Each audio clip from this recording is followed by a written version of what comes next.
Good evening. Good evening, y'all. I decided I was just gonna set up my tripod and paint because just giving myself an hour to paint to get gap.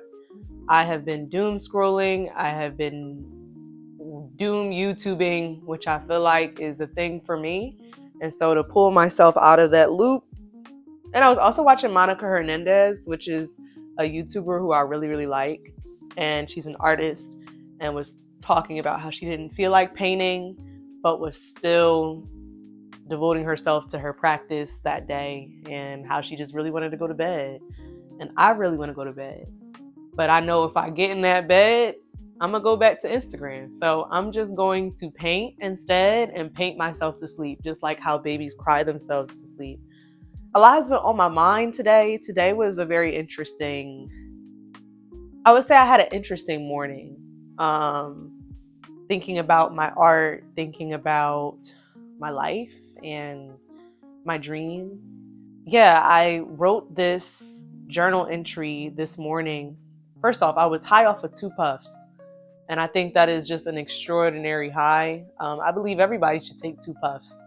Really count your puffs, bro. You don't need to really go too far. You need to count your puffs and you need to stick with that because I think 2 puffs in the morning is a really nice vibe. It's chill, it's present. I'm not smoking to escape myself, but to really feel embodied. And I think it was a good time for me to journal about what's going on in my head, what I'm feeling at the moment. Just about working a 9 to 5, balancing that with my practice. What does it mean to devote myself to my dreams?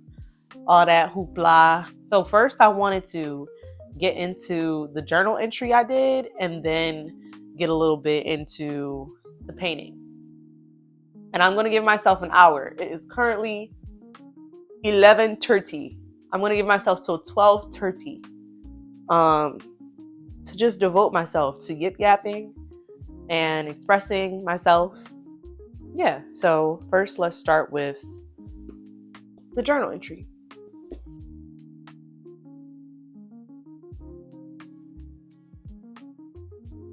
Trying to figure out if I want to tilt. I'm just gonna go through the different parts of this journal entry and like stop wherever I feel like I want to expound upon something that I wrote. So I like to title my journal entries. I title every single one that I write. And so right now, well, in this entry, I titled it Pouring Into Me Before the Debauchery. So I wanted to journal before going into work. Like I was at work, but I wasn't in the office with my coworkers. I just wanted to really spend time with myself, spend sacred time with what's going on inside of me and connect with myself first before connecting with others. Because recently I've been feeling depleted at work, feeling like I give a lot of emotional energy and passion to my coworkers, to my families that are on my caseload. And yeah, it was a moment for me to give myself intentional time.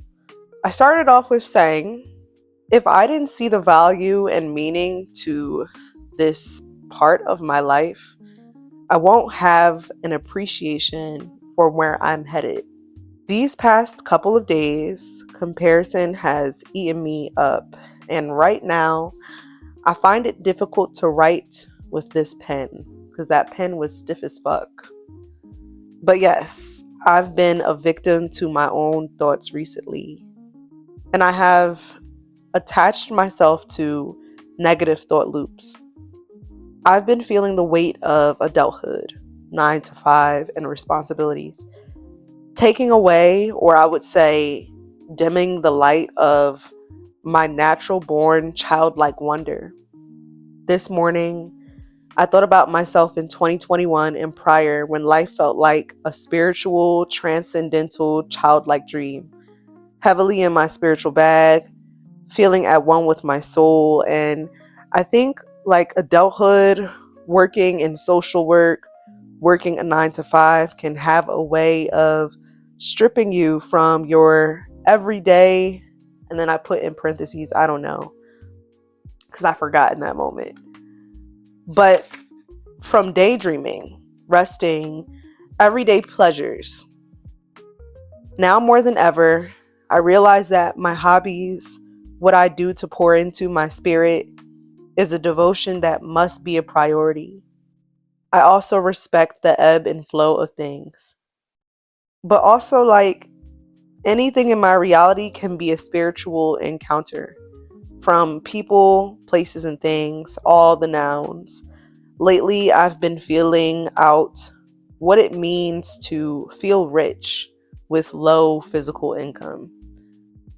But the incomes and expenses that are coming through out of or in juxtaposition to my spirit.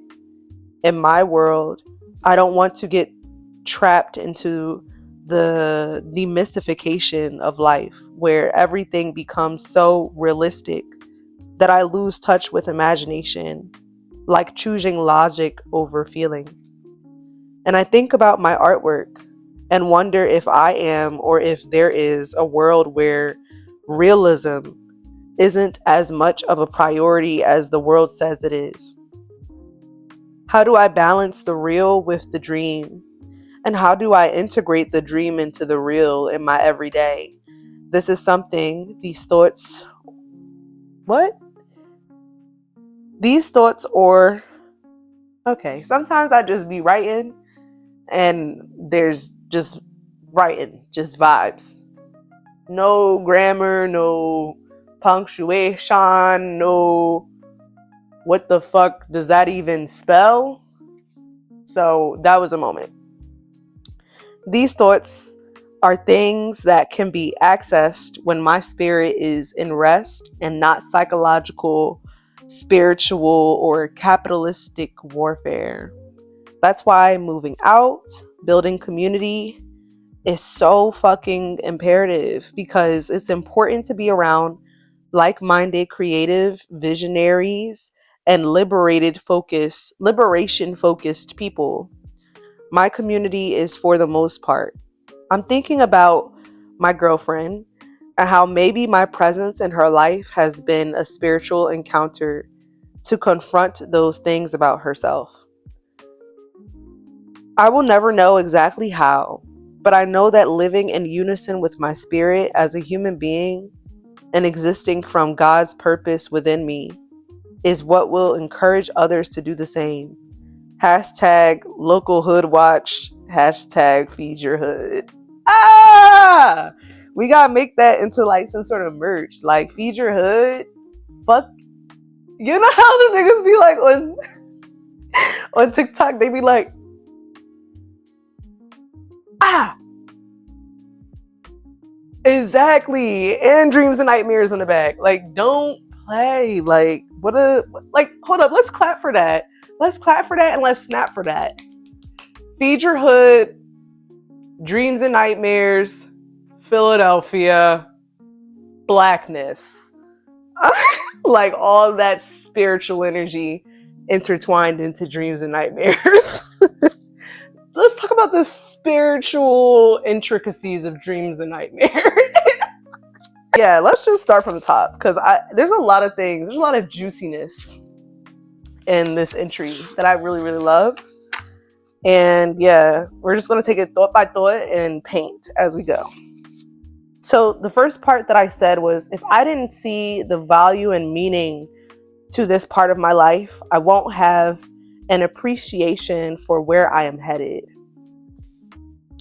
And I talked about comparison and how I've been struggling lately with comparison. When I say lately, I mean recently. Comparison has just been on my mind. I've been seeing my friends do some really, hot shit. And I'm happy for my friends. Like, I'm genuinely so happy to see my friends, like, living out their dreams and whatever, in some regards. Like, seeing that it's possible. I'm a really big believer in, like, wherever I feel jealousy, that is something that speaks to a part of my life or my identity that I have within me that I have yet to tap into. Or it just shows me, like, my desires. Me feeling jealous about how my friends devote their time to their artwork. Sometimes I can feel like other creatives have more of a creative inclination, that the negative thought pattern is that other people have access to creativity that I don't, and this passion and this drive that I don't have within me. And I'm still on week 1 of the artist way, but I like to take my time and let things marinate, let lessons marinate, and literally see how I can integrate things and reflect on them, not just in a week, but like, I'm noticing these patterns of, like, the shadow artist, the inner critic, understanding, like, who told me that I couldn't access those parts of me, or live out my dreams as an artist, and how I get in my own way a lot. I've been thinking about either or thinking a lot, and how either or thinking is really like a detriment to my well-being, because it keeps me stuck. Like, I feel like I can't move within either or thinking because it's just so rigid. It's hard to move. It's hard to allow myself to ebb and flow, to appreciate my own creative process, to appreciate life just unfolding and things unfolding before my eyes, like allowing the magicalness of life to teach me, serendipity to teach me, miracles to teach me.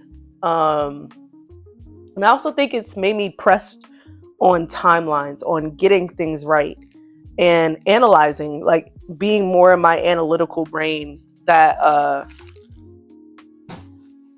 I can't see. I can't see clearly. I can't feel clearly. Like I feel like I can't allow myself to feel clearly with all of these, like, limitations that I have on my head. I feel like this part of my life is such a crucial part of my life. Like, I'm living alone.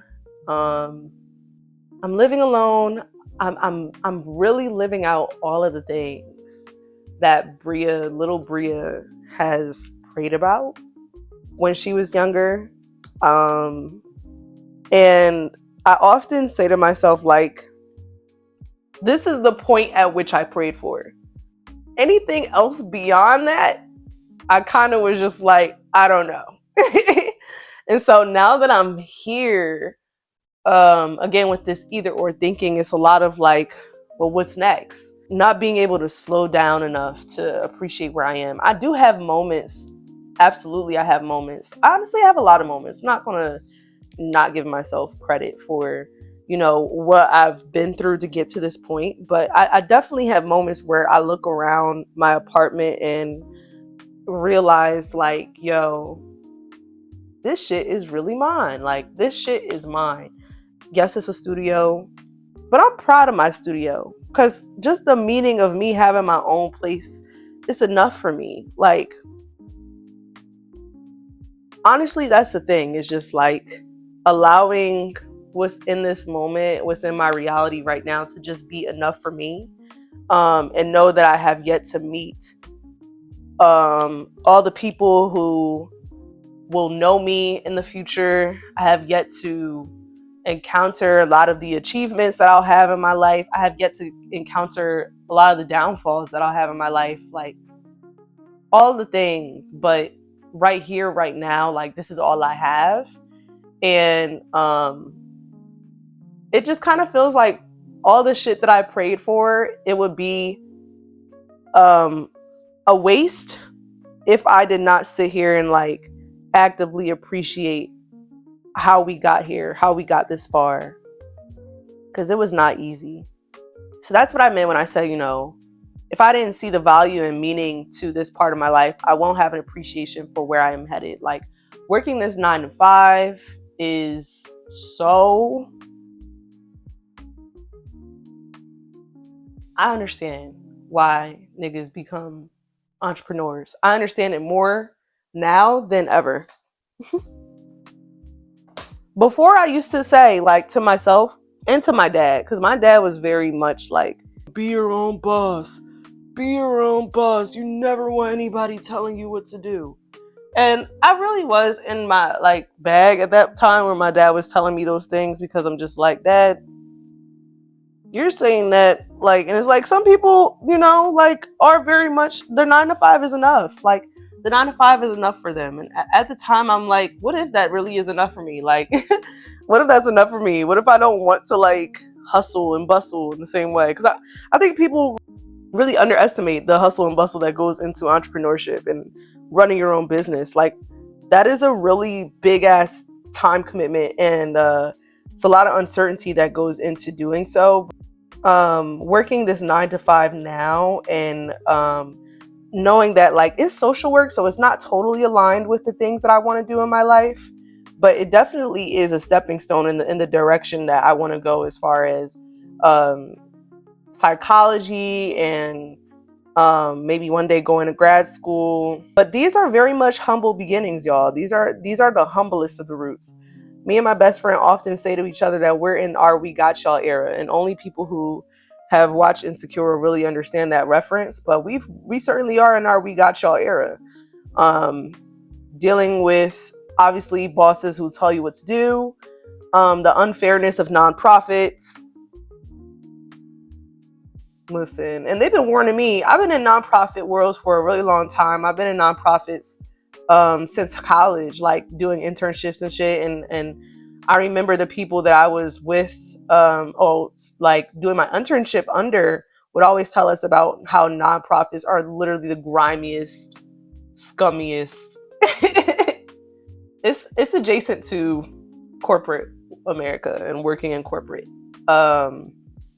It's just more under the guise of, but we're helping people and we're serving the community, and all of this is in the best interest of the community. But when you really get in the inside and nitty gritty, especially if there's an office that you're working in, office culture, dealing with white staff members who want to support underserved communities, dealing with just terrible management, budgets that are asked. There's just so many different intricacies. And it's like, there are parts of my job that I absolutely fucking seethe at, and I become livid and I hate it. Some parts.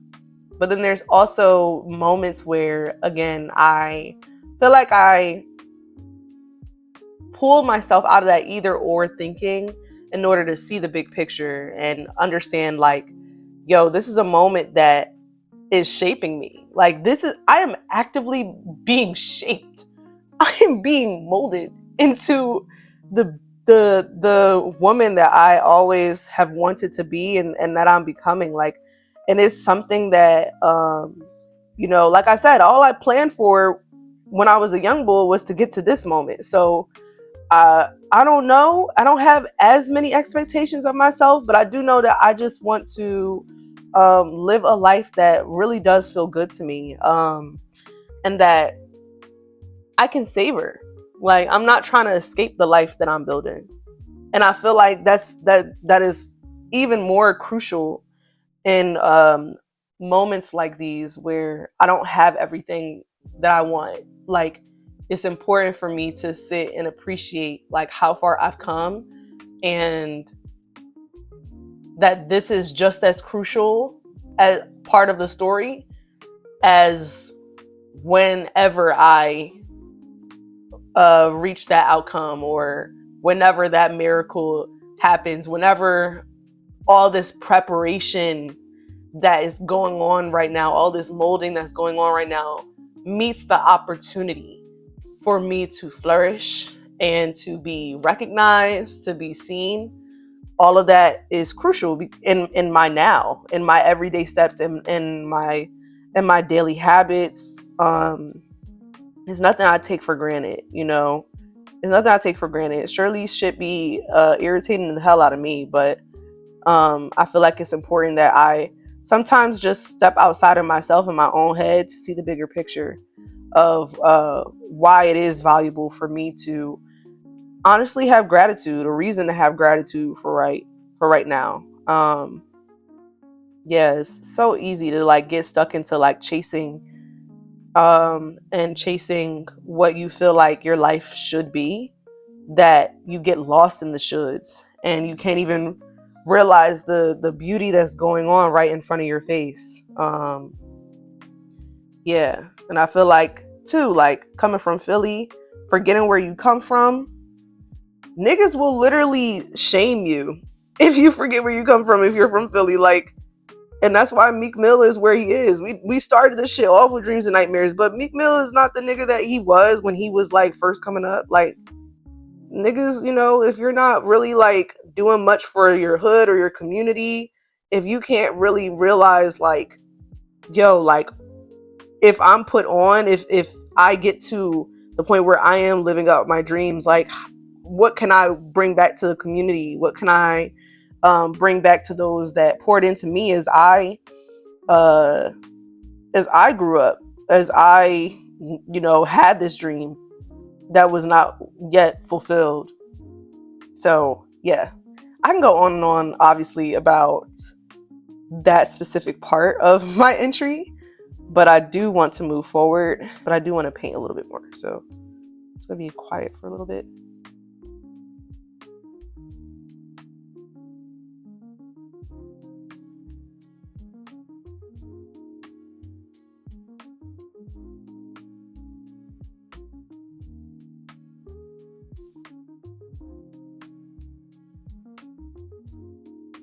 Also, I didn't show my girl, she loves me.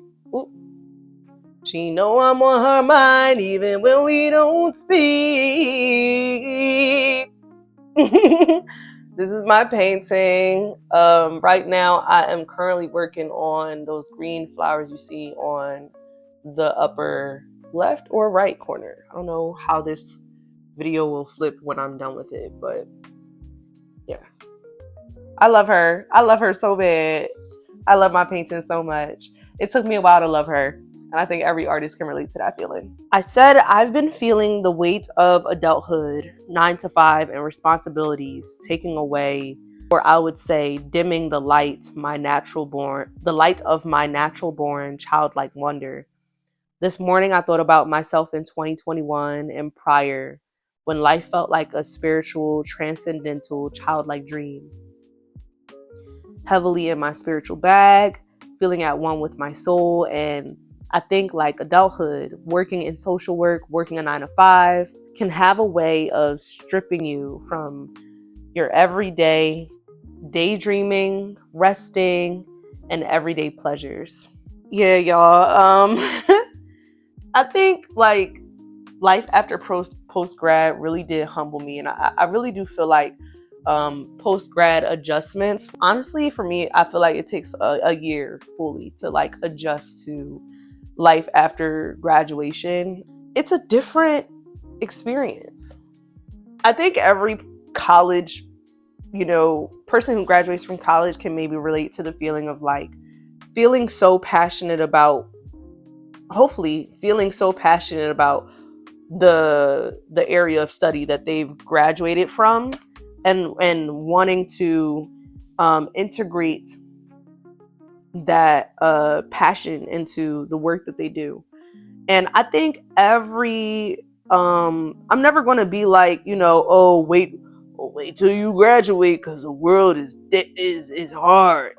The world is so hard. Like, I'm never going to be that person where it's like just, I guess, discouraging people from living out their dreams, because surely anything is possible. Like, I feel like, and you have to speak life into whatever it is that you're creating, and know that it's going to take time and patience and One of the things that I was listening to in a podcast this morning is how much patience really is a virtue, and it is one of the most stressful parts of life, is finding patience while things unfold.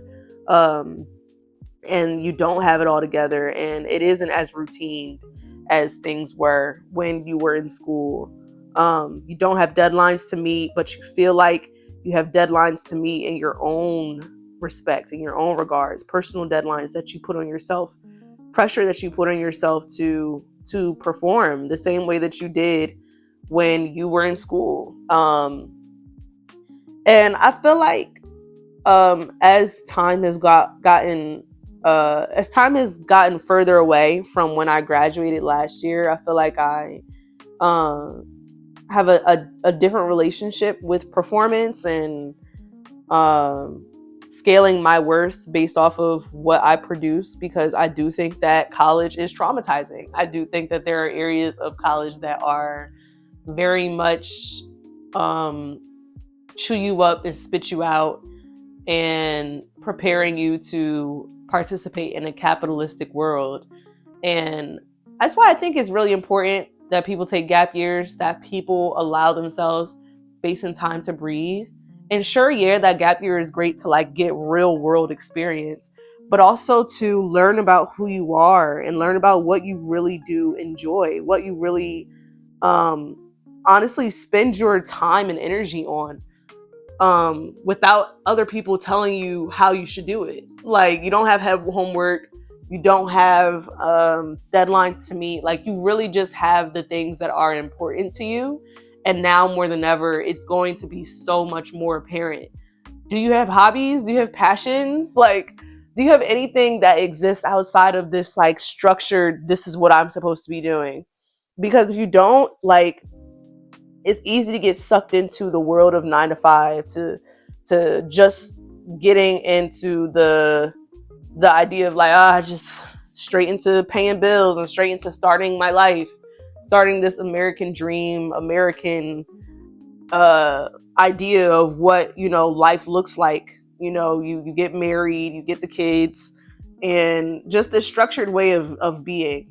I feel like I said, like being in my 9 to 5, like it has a way of literally taking so much of your time in the day, to the point that when you get home, you don't have as much energy. Like, I started this video and I was tired of shit, y'all. I was tired of shit from my job. I was tired of shit because it was raining today. And yeah, I was just tired of shit. And like, I feel like oftentimes, especially depending on like what you do, if your job is laborious, or your job just takes a lot out of you mentally, physically, if you're standing on your feet for a long ass amount of time, like if you're, just really working the fuck hard, like getting home and thinking about, painting, bitch, I get home, I cook, I go to bed. Like, I want to go to bed after such a hard ass day. And it's like hard to really be intentional about, hey, like, I don't want to doom scroll, but instead I want to pour into a hobby of mine that actually does feel like it is filling my cup, so that when I do go back into whatever this 9 to 5 is, I'm not coming back with a sense of like, oh, this 9 to 5 is all my identity, is all I am.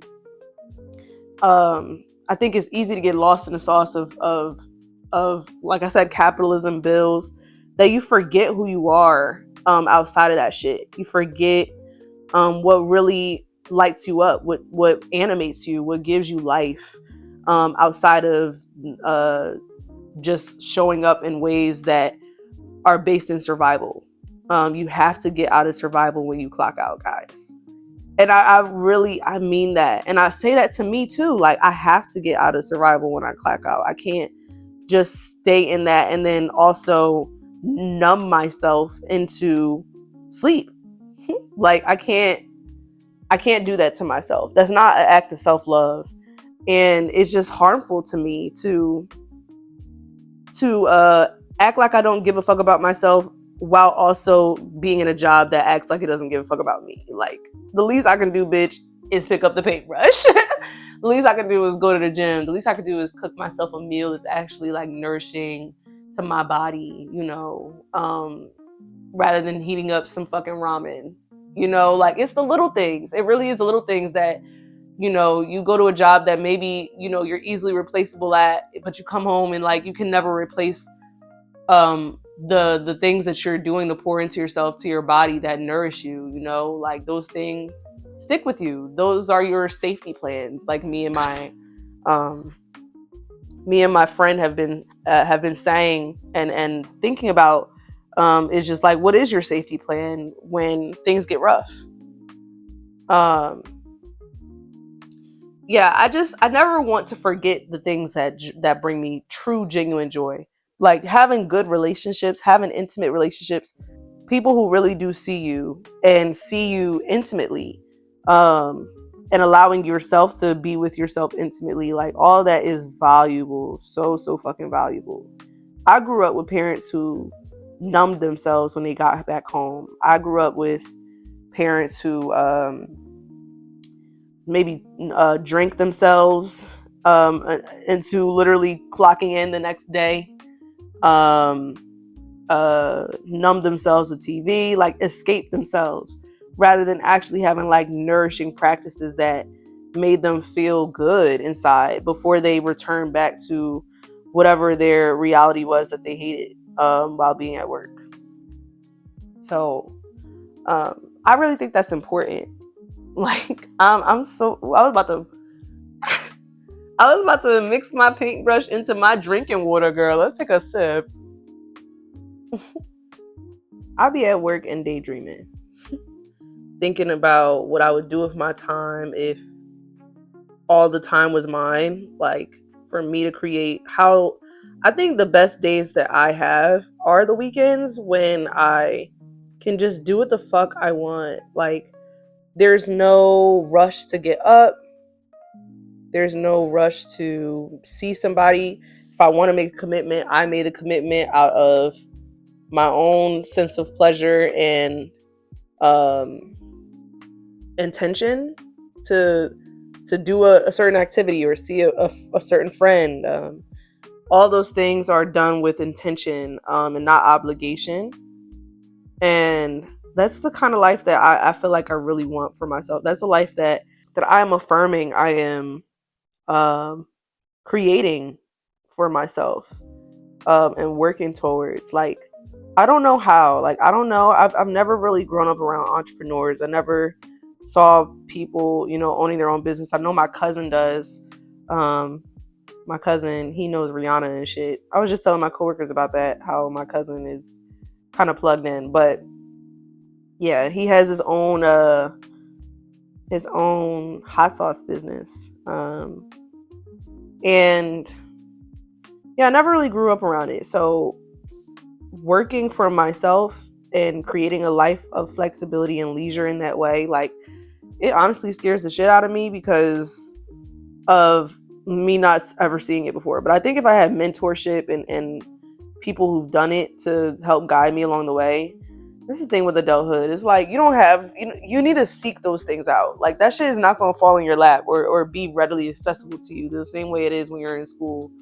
You need to actively, like, put yourself out there to seek out people who have done the things that you've done, and put yourself in spaces with people who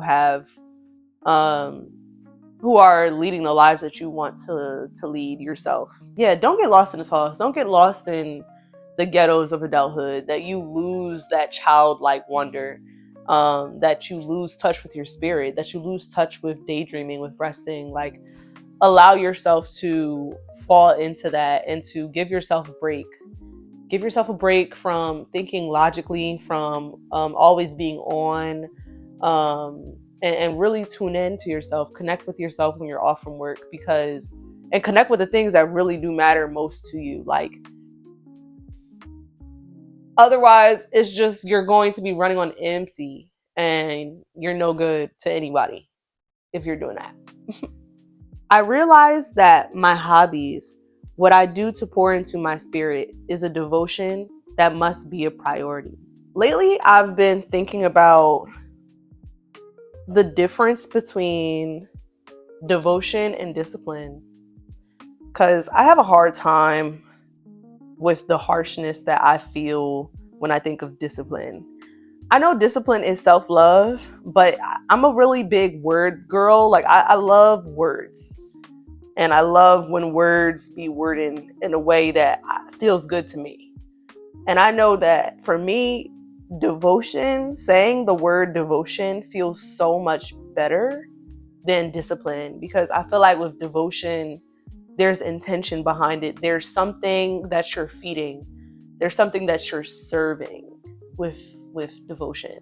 I feel like when I think of my art practice and the harshness of discipline, like every day we're fed by a capitalistic society to be disciplined, so much so that we feel like our things that feel hedonistic, like smoking J's, doom scrolling sometimes, like the things that give us pleasure and like that dopamine fix, we feel like there's no place for it. Like there's no place for it. Like we should be living sober ass, Puritan ass, Amish lives. And I'm not Amish. I'm a real ass nigga. I'd rather be devoted, because I feel like with devotion, you have to really understand like what it is that you're dedicating yourself to and why. What is the purpose of this thing in your life? Not just blindly doing things out of routine, out of religion, right? But doing it because you're doing it to serve God. You're doing it to serve your favorite self. You're doing it to serve a friend. You're doing it to serve a cause that you really care about. Like, I still don't have it down packed. Like, I still don't have the ins and outs of like devotion and discipline with my practice, but I do know that lately, and especially from reading week 1 of The Artist's Way, like I know that the biggest way that I can connect with God and to hear God and to communicate with God is through art, through poetry, through dance, through painting. Like, for me, that is how I speak with God. And I feel like it shows in the things that I create. It shows in how I express myself. Like, I remember I let a mutual friend of mine view my artwork, and one of the things that she said was just like, she can feel the energy of my art. Like, she doesn't know how to describe it, but it's just, you feel it. Like, it's a heavy, I feel like I create with spirit in me. And like, I love patterns, I love color, I love all those things. And like, I create with the intensity that I love. You feel it. It moves you in a way that is more erotic, more intuitive. But yeah, back to devotion or discipline. I'd rather be devoted. Trying to find this paint. This painting was made from cheap paint. The only expensive ass paint that I have for this painting is the oil paint that I use for the hair. But everything is very much cheap as shit. And I just want y'all to know, like, that's real talent there. That's real gift right there. That's real talent. Don't play. I also respect the ebb and flow of things. But also, like, anything in my reality can be a spiritual encounter, from people, places, and things, all the nouns. Lately, I've been feeling out what it means to feel rich with low physical income, but the incomes and expenses that are coming through out of or in juxtaposition to my spirit. Hell yeah.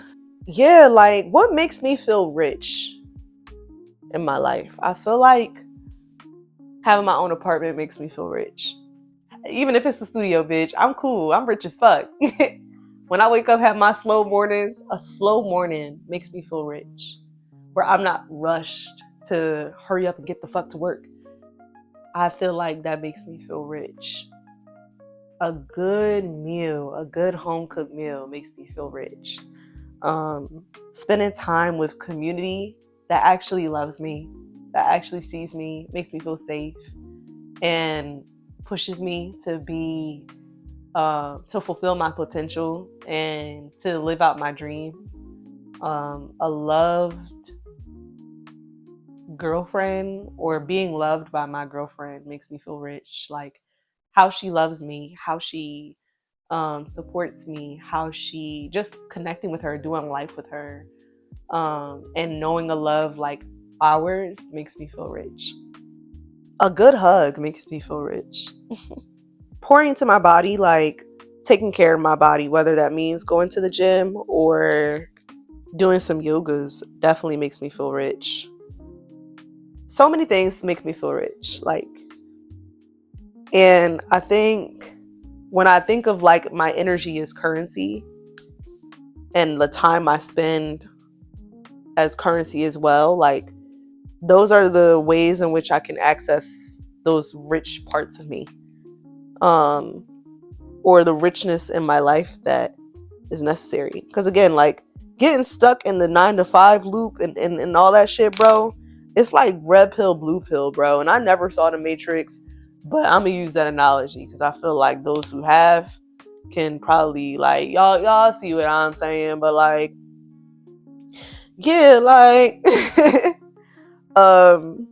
yeah, anything that exists outside of the Matrix is what makes me feel rich, bitch. Yeah, I can't be too pressed on money. I know everybody says that, but I feel like, especially like me and in my generation, like we want to get rich fast, and we don't. We feel like our richness comes from the money that we have. The amount of social media followers we get. For me, I feel like another thing that makes me feel rich is when people feel moved by my art and like tell me how my art makes them feel. I think that definitely makes me feel rich. That's how I know like this art shit, like this is my dream. Like finishing a piece, showing a piece, that is like, bitch, I will feel like a billionaire. I'm gonna feel like Jeff Bezos.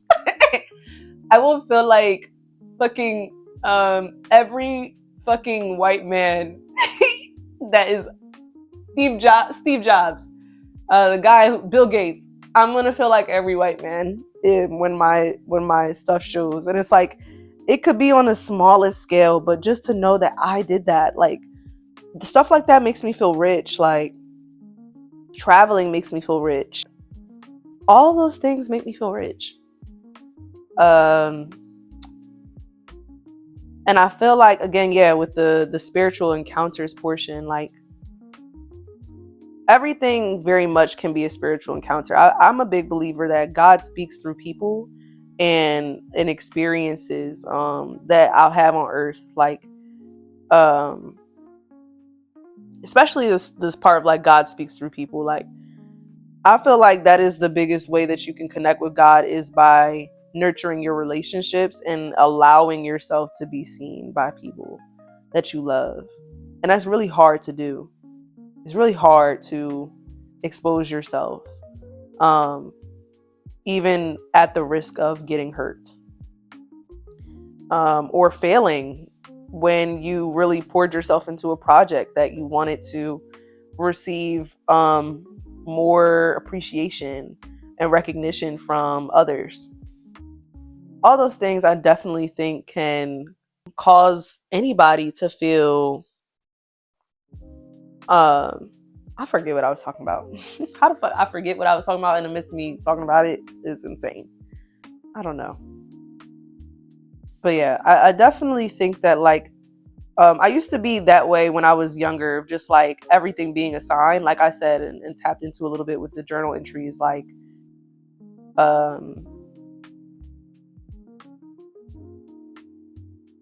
I used to feel like everything was a sign. I felt like I carried crystals with me. I genuinely felt like the crystals that I carried with me were impacting my life and impacting my dreams, honestly, because there were times where I was having like recurring back to back nightmares. And it wasn't until I started putting some faith and energy into the crystals that I was using in my life that those dreams or those nightmares um, started to gradually, work its way out of my life. Like, I feel like, again, like just allowing myself to be in that childlike wonder and not getting so caught up in adulthood and in logic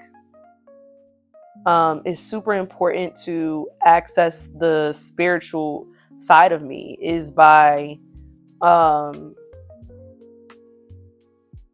tapping into who I am or letting go of who I think I am when I start to feel who I am for real. Like, start to move in a way where it's like I'm embodied. Like I'm not existing so much in my head about, oh, how does this look, or how will this be perceived, or am I being too much? Am I being too unrealistic? Fuck realism. Fuck all that. Fuck all that. Like I genuinely feel like that just takes the fun out of shit, bro. Like nothing in this world would be here if imagination didn't exist. Like literally God made all this shit happen through God's own swagalicious imagination. Like that shit, and then like everything that's here has just been imagined. Can you believe that? Everything that has ever been, we've ever encountered with our own eyes, with touch, with our senses, has been imagined. How in the fuck has that happened? I'm gonna end this video here because it's 12:25. And I'm really happy with where it is. I'm gonna say that this is enough. There's of course more I would love to talk about, but maybe that'll be for another video, another time, where I can sit down, paint, and talk about what's going on in my head, this beautiful little brain of mine, beautiful big brain of mine. First. Thanks for listening. Thank you for being you and sitting down and chit chat with me. Think about some things. Think about some things. And paint. Sure. So excited. Please definitely follow my art page. If you want to see more of me doing the damn thing, painting the damn thing.